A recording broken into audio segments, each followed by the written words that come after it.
Welcome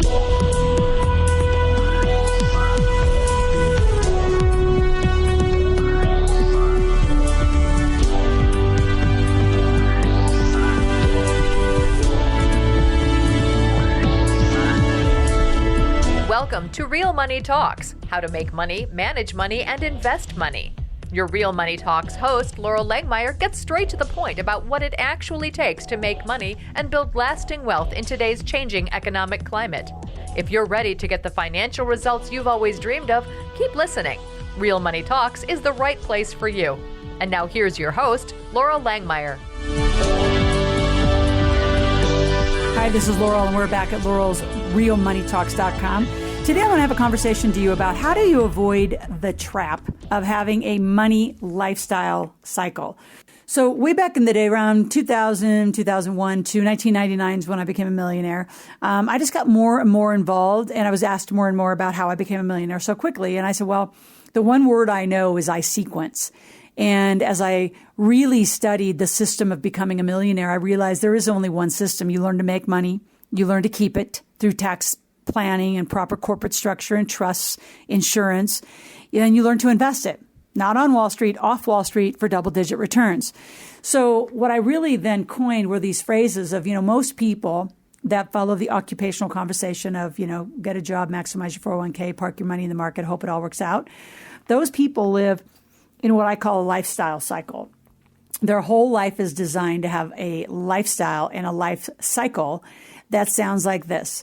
You go through school to go to college, to find the love of your life, or at least some version of that, to get your, during that time, you get your first car, you get your first apartment, then you might get married, then you might get your first house, then you might get your first kids, then you might end up in a divorce, and then you might get married again, and now you have a blended family, and then your parents, one of them gets sick, or somebody in the family gets sick, and they need you to borrow money and like land, and then you get into a business partnership with some interesting person because you don't know how to do it, and it all falls apart, and on it goes, and you can't wait for the day you get to retire.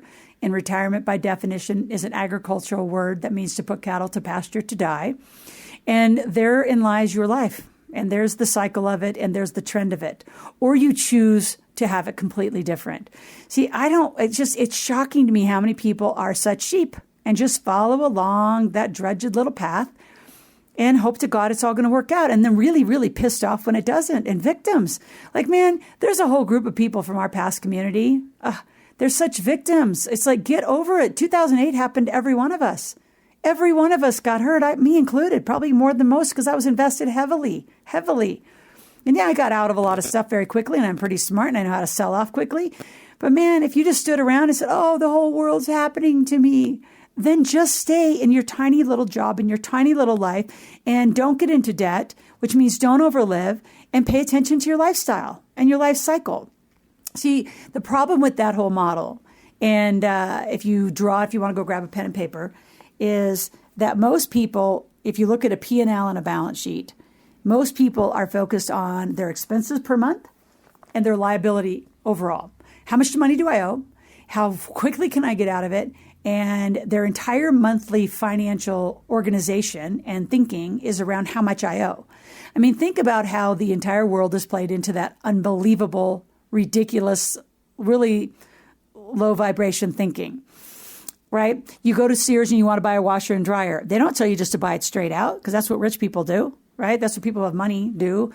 They want you to do a layaway plan. They want to put you on a financing plan. They want to put you on a monthly payment plan of which by the time you're done paying for the damn thing, you've paid for it twice. Same with car dealerships. Same with, my God, you look at infomercials. They're so brilliantly organized to that level of thinking because your entire world has designed you to be monthly payment thinkers. Can I afford the monthly payment is how most people think. And if you're listening to this going, oh my gosh, that's me, I'm giving you an opportunity in today's conversation to change the way you're thinking about that. And I want you to start thinking about what I call a wealth cycle, a money wealth cycle. I'll speak to that soon. I want to finish the just ridiculousness of the lifestyle thinking. So whatever I can do to get by in my life. So I'm going to work a few more hours, so I might get time and a half, or I might do one extra job so I have enough money to pay my monthly bills.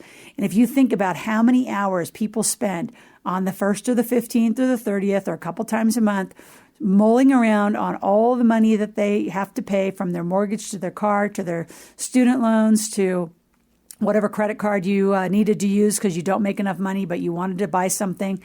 And then you spend hours and hours. I don't know how many people spend hours and hours moving credit cards around. You pay one card off with that card to get that card to zero. I mean, I call it credit card roulette. It's insane. If you gave 1/10 of the energy towards making money and creating, expanding, then limiting and restricting your life, you'd be rich. It's really a switch. It's a switch in the way that you're thinking and spending time. I want you, as one of the activities, to just document throughout your month, 1 month, heck, even do it for a week, how much time you spend on what you can't have, how much you can't afford, how much your monthly money coming in is. You're focused more on what your monthly outpour is versus what your monthly inflow is. See, again, just give some attention to, how could I make more money?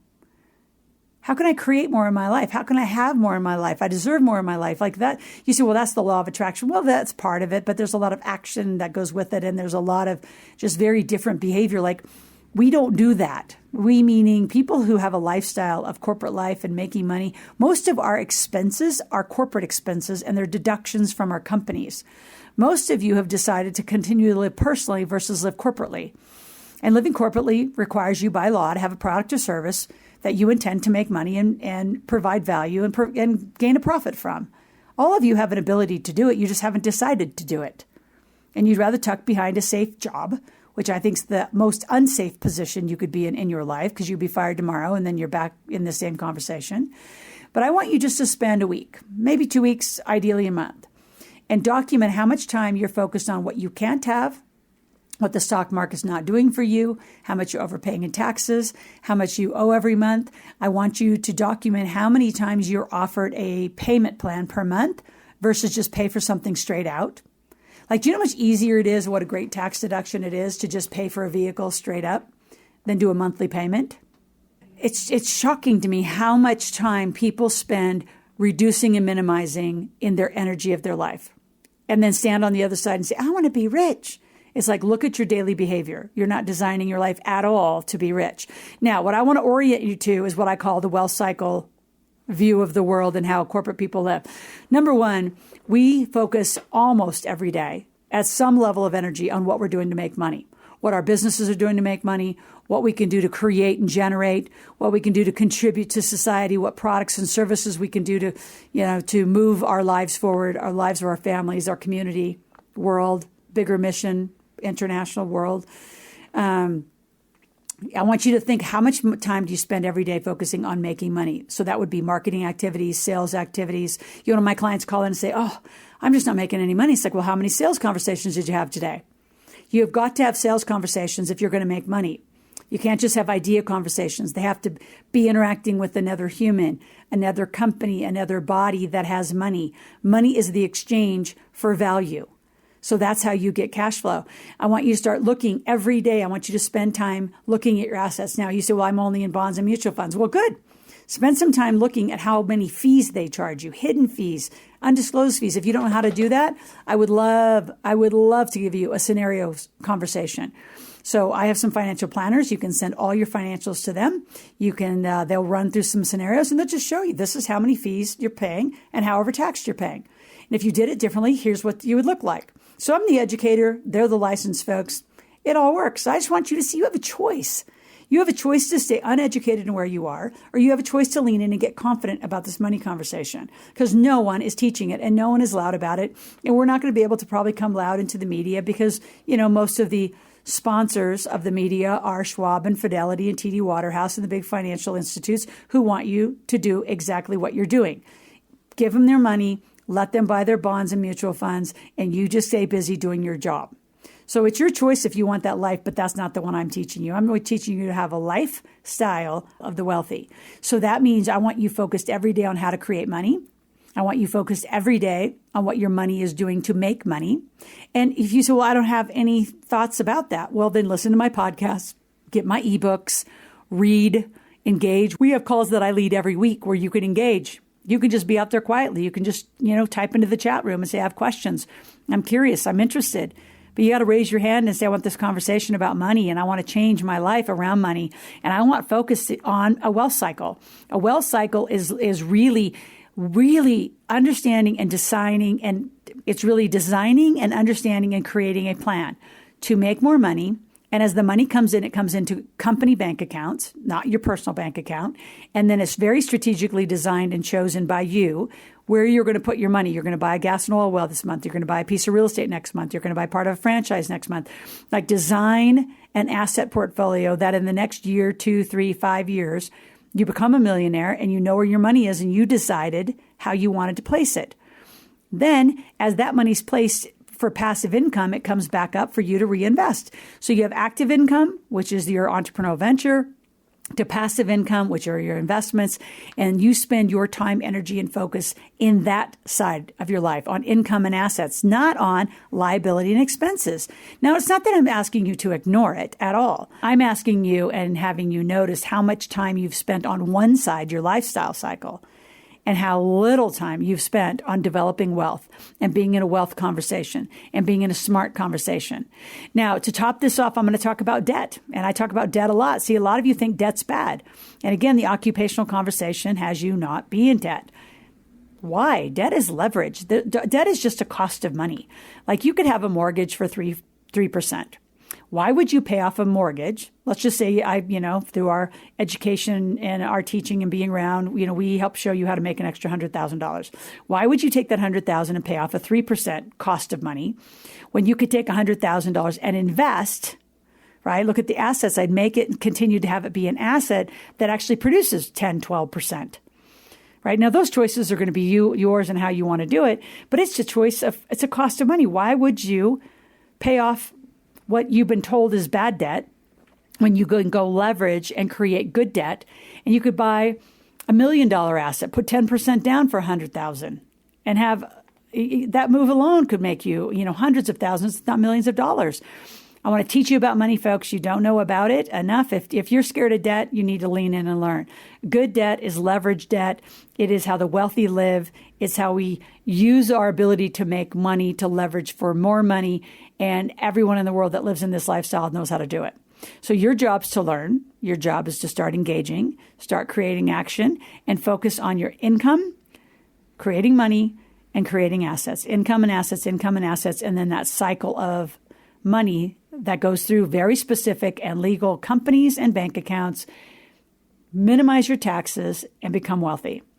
If you don't, you're still living and choosing to live in that money lifestyle cycle, which is, how much do I owe every month? And do I make enough to do it? Then you run home and you want to buy something to see if you can afford the monthly payment, and just watch it. Just now that you're aware of it, I want you to see the entire world caters to that conversation. Everybody has a monthly payment. And if you pay now, put it on layaway, you reduce and no interest. Are you kidding? They've already built in their fees. That's why they want you to pay every month, because by the time you're done, some of you have house loans that by the time you're done, the way that you've built in the mortgage around it, even though it's cheap money, there's a fee structure and a payment structure that's completely having you double the cost of the house. So learn about money is my invitation. I want you to go to AskLaurel.com. Ask me any question. Give me your name, your phone number, your email. Ask for an appointment. You can ask for a scenario of your assets and say, hey, I want to learn. I just want to understand what's really going on in my financial life. I can send that over to our financial planning teams. Pay attention. My original homework word for you is just pay attention to your time and your energy. How much time and energy are you giving to your debt, to your payments per month, to how much you owe, to how much, what you're not having, to the lack, to the restriction, to your budget, versus how much time and energy are you spending on creating and generating and expanding your life to provide huge opportunities. So it's an energy activity, it's a time activity, and it's a choice. So come join this conversation at Laurel's Real Money Talks and learn about money as we continue these conversations every day. We have a podcast, video and audio, and go to iTunes. You can download those from the past. We have a lot of different activities and gifts and things that we've given from each podcast, and it's to be accessed at asklaurel.com/podcast gifts. And stay tuned for more. Been great being with you today.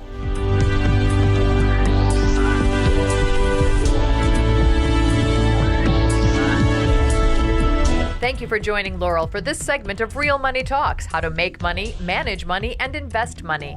To continue this new conversation and to find free resources to support your wealth creation, visit AskLaurel.com/podcast gifts. That's AskLoral.com/podcast gifts. Thanks for listening and join us again soon. New episodes are released every week.